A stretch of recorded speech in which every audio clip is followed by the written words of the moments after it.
ಎಲ್ಲರಿಗೂ ನಮಸ್ಕಾರ ಸ್ನೇಹಿತರೆ, ಜ್ಞಾನಸುಧೆ ಚಾನಲ್ಗೆ ಸ್ವಾಗತ. ಇವತ್ತು ನಾನು ಉಳ್ವಿ ಕ್ಷೇತ್ರದಲ್ಲಿರುವಂತಹ ಬಸವಧಾಮದ ಬಗ್ಗೆ ನಿಮ್ಮ ಜೊತೆಗೆ ನಾನು ಹಂಚ್ಕೊಳ್ತಾ ಇದ್ದೀನಿ. ಉಳ್ವಿಯಿಂದ ಸುಮಾರು 7 ಕಿಲೋಮೀಟರ್ ಅಂತರದಲ್ಲಿ ದಟ್ಟವಾದ ಅರಣ್ಯದಲ್ಲಿ ಈ ಆಶ್ರಮ ಕಂಡು ಬರ್ತಾ ಇದೆ.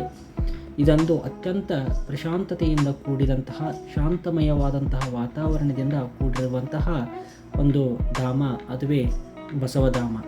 ಇದು ನಿತ್ಯ ನೂರಾರು ಭಕ್ತರು ಈ ಬಸವಧಾಮದಲ್ಲಿ ಬಂದು ಇಲ್ಲಿ ಶ್ರೀಗಳ ಆಶೀರ್ವಾದವನ್ನು ಪಡೆದುಕೊಂಡು ಪುನೀತರಾಗ್ತಾ ಇದ್ದಾರೆ.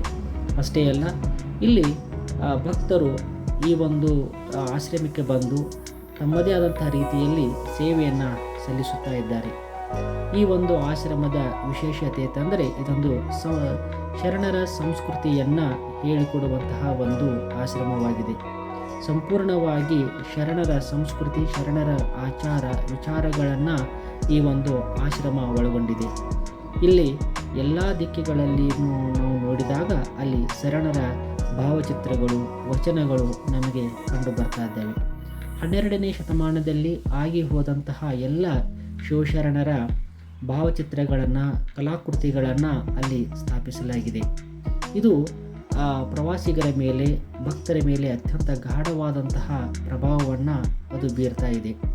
ಈ ಒಂದು ಆಶ್ರಮದ ವಿಶೇಷತೆ ಅಂತಂದರೆ ಇಲ್ಲಿ ಸಂಪೂರ್ಣವಾಗಿ ವಚನಗಳ ವಿಶ್ಲೇಷಣೆ, ವಚನಗಳ ಕುರಿತಾದಂತಹ ಚಿಂತನ ಮಂಥನಗಳು ಈ ಆಶ್ರಮದಲ್ಲಿ ನಿತ್ಯ ನಡೆಯುತ್ತವೆ. ಈ ಆಶ್ರಮಕ್ಕೆ ಯಾವುದೇ ಆಧುನಿಕತೆಯ ಸ್ಪರ್ಶ ಇಲ್ಲಿ ಕಂಡುಬರುವುದಿಲ್ಲ.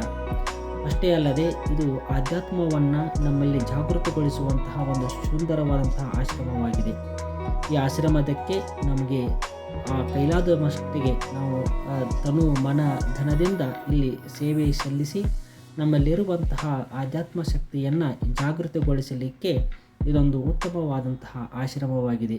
ನಿತ್ಯ ಶರಣರ ಚಿಂತನೆಗಳನ್ನು ಬಿತ್ತರಿಸುವಂತಹ ಕಾಯಕವನ್ನು ನಿರಂತರವಾಗಿ ಈ ಆಶ್ರಮ ಇಲ್ಲಿ ಮಾಡುತ್ತಾ ಸಾಗಿರುವುದು ನಮಗೆ ಭಾಳ ಸ್ಪಷ್ಟವಾಗಿ ಕಂಡುಬರುತ್ತದೆ.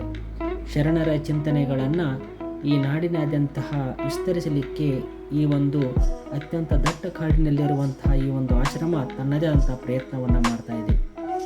ಇದರ ಕಾಯಕವನ್ನು ನಾವು ಸ್ಮರಿಸೋಣ. ಧನ್ಯವಾದಗಳು.